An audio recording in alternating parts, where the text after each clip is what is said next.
If you're a single parent mom with a business, or a single parent mom thinking about starting one, maybe you're a mom and you're not technically single, but you feel single anyway, then this video is for you. I'm here to share a transformative tip that I've learned on my single parent with a business journey, and I hope it stirs you to become serious about your life as much as it did me. It is morning, and know that you can hear the birds outside. It's beautiful.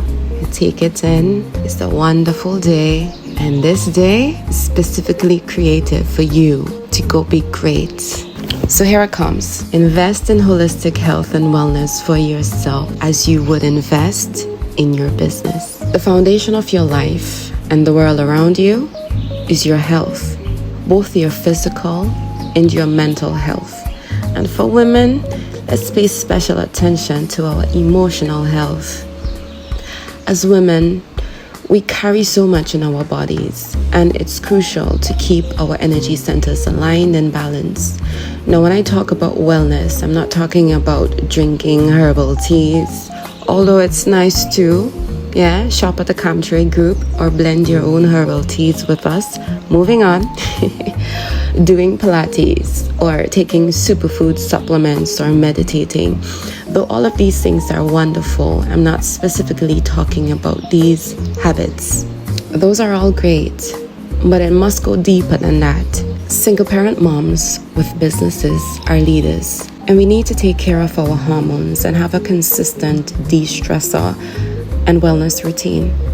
When our bodies are in harmony, our decisions are, and we step into power with clarity for ourselves, for our kids, for our businesses, and for the world around. We all know, as women, we can get easily irritated and sometimes catty, and how easy it is for us to change moods. And the simple change in mood can disrupt an entire environment. Our kids feel it, we feel it, our employees feel it.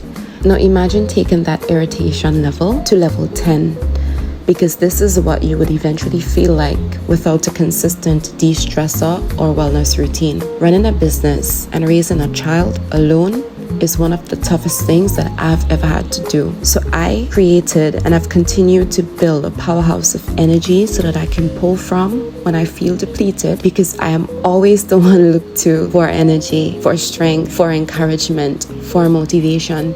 And that's my role. That is exactly who I need to be every day. So what do we do? If your role is to give, if your role is to be soft and beautiful, do not resent your role. Why would a rose resent being a rose? Do you think a rose gets upset that every time you walk, you have to stop and touch and admire how beautiful the rose is?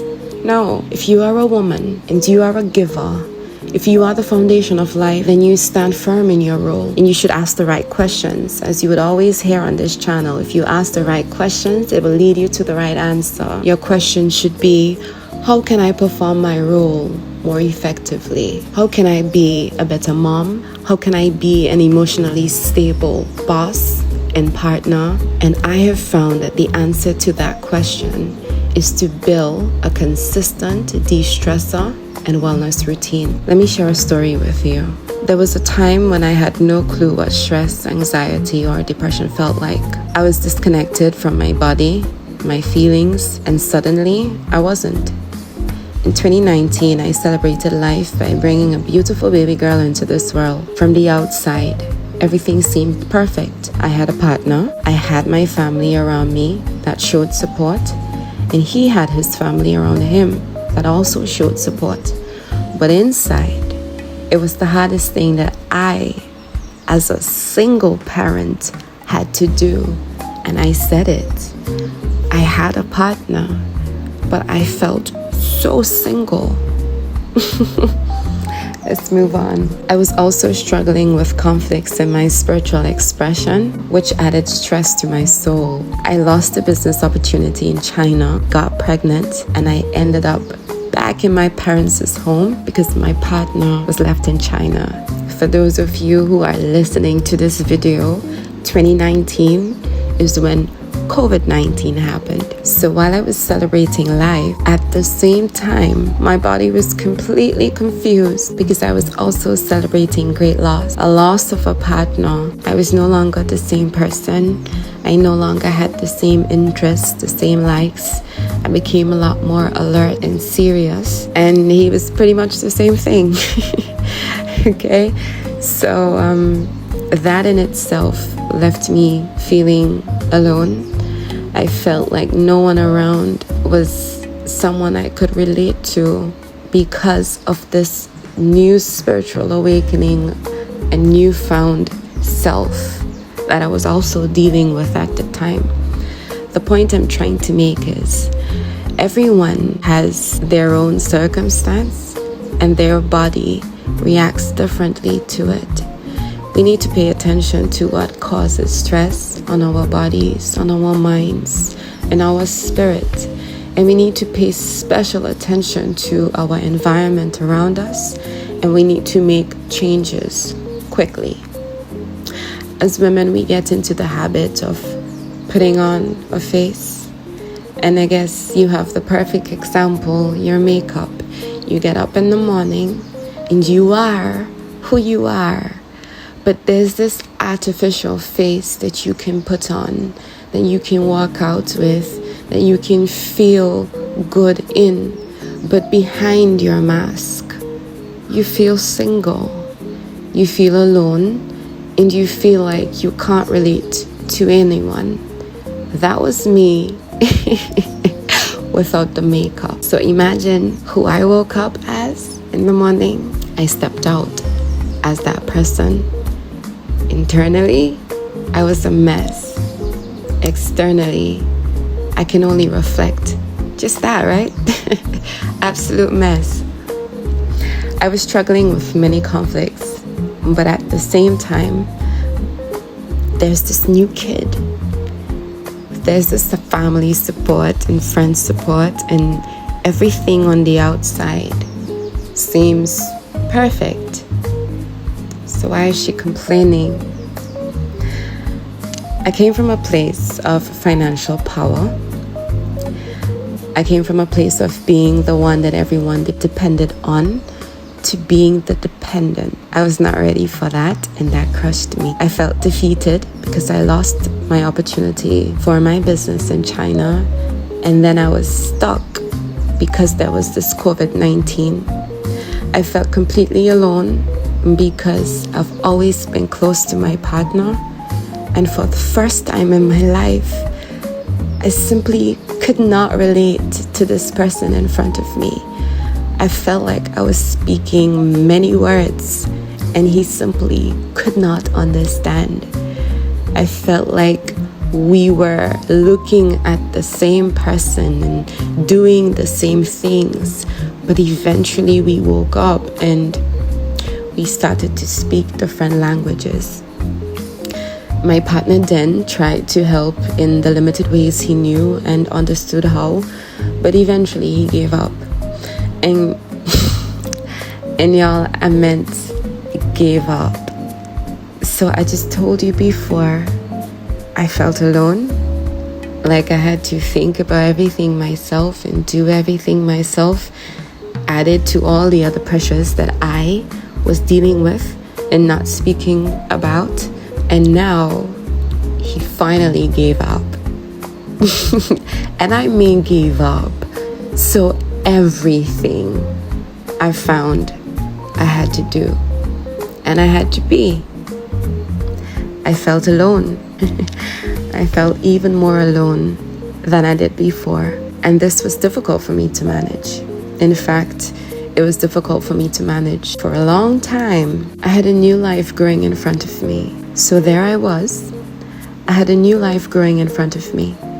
She required love and happiness to grow well, and none of these things I found inside myself. No one around me could relate to me. And at night, when I was alone, I was dealing with a broken heart. I was tormented with my purpose and spiritual expression, and none of my relationships around me seemed to be going well. I was unemployed. I lost my business. I was in my country. Even that It's a hard adjustment because coming from China in a place that's 10 years more advanced than the West, having all my luxuries and having a salary that a judge makes on this island, coming back to that life, I felt like I didn't want it. It's completely broke. Someone else may be able to get over this hurdle in a night. I needed to give myself the time that I needed to heal. And I'm gonna take a time to speak to you because sometimes we listen to other people saying, get over that. Why are you still talking about that? I'm not saying nag the hell out of people because no one wants to nag. The point I'm trying to make is give yourself the time that it needs to heal. Have different loss, people. If you get a slash on a finger or you lose your leg, they both take 2 different lengths of time to heal. And sometimes we have emotional slashes, or someone literally did a complete operation on our hearts, and we are expected to get up and operate. Fact is, we are still women, and we still need to take the time that women need to heal our hearts, our emotions, our minds, our bodies, and our souls. Everyone's situation was worse than yours. So they look at your situation and they say, why is she complaining about that? Why is she so sad about this? If I get this in my eyes, I wouldn't even blink.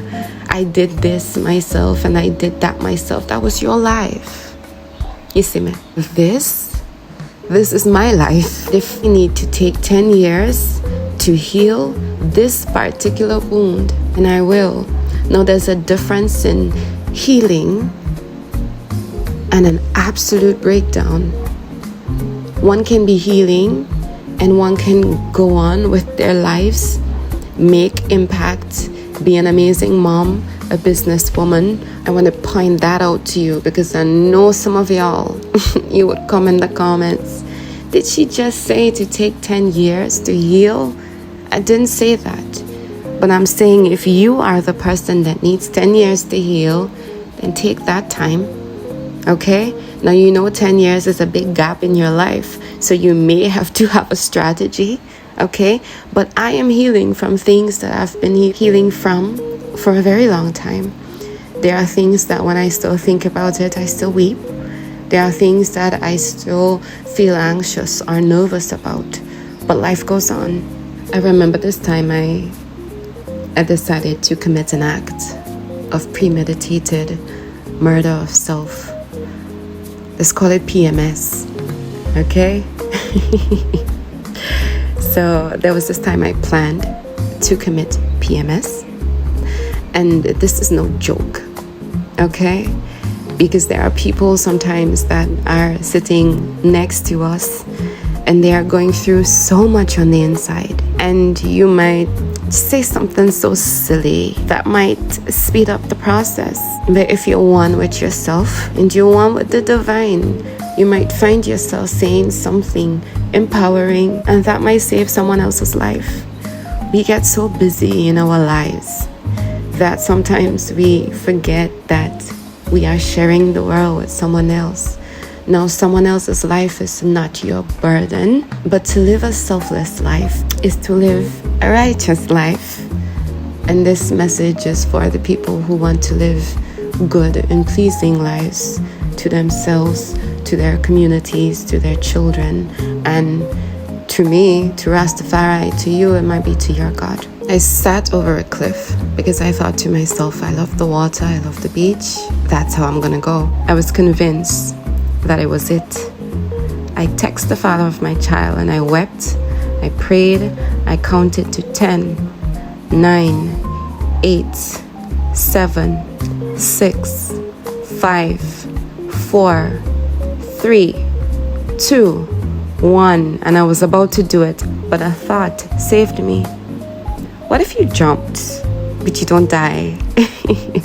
Now that may be a selfish thought, but it saved me. What if you damage something, but you still have to come back and complete your life with damaged parts? So I recalculated the act of premeditated murder of self, or PMS. So I mentally rescheduled another date. I left the precipice and I went down the beach side.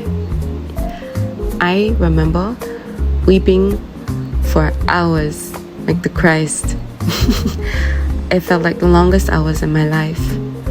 But then another thought saved me. No one was coming to save me. And that was true. Remember I told you that I sent a text message? I got no reply. I got no call. A moment of life and death. And the person that I love took that moment as a moment of drama. No one is coming to save you, mamas. So you got to find the strength in yourself, because it's in there. You got to find the strength in yourself to pull yourself together and to save your life. I was swimming then in a pool of unhealthy thought, but these two vain thoughts saved me. And by the grace of Farai, I got up and I made a complete 360. Naturally, my healing didn't come there right away. It took many months, but this was a noticeable turning point. It took keeping consistent wellness and de-stressing and detaching constantly for me to be here today, for me to confidently talk about this story. So whether you're a single mom with a business or you've been in the game for some time, my first advice is to develop a wellness routine to take care of yourself, because you are the engine. You keep everything running, and if the engine doesn't work, everything breaks down. When we understand this, we will show up first for ourselves, and that would be our number one principle. We will show up for ourselves first, and then we will understand that we would be able to show up for everyone else. Now leave a comment and let me know what your de-stressor or wellness routine is. Or if you want me to make another video where I can highlight what are some common wellness routines, leave it in the comments. Make sure to like and subscribe. Put your notification button and all of that tralala. My intention in making these videos are simply to talk to the people who needs to hear it. And I can guarantee that the people who make it to the end of the video, the persons who want to hear this, they will like and they will subscribe, because the message is for them. I'll see you in the next video. And get your St. John's bush at the Calm Trade Group. Well crafted for you, let me tell you what I do.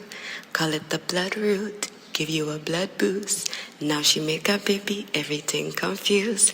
Hormones on the loose, love you then hate you. Brew her a little tea, the bush are the remedy. And when you're looking for something clean to maintain a queen, St. John's bush that we push by the bush. If you suffer fibroids and cysts, it fighter, it make it tighter. Him on a corner stick inside ya. All women need this bush every day to maintain a world better. The best stress reliever, and still can't deceive her.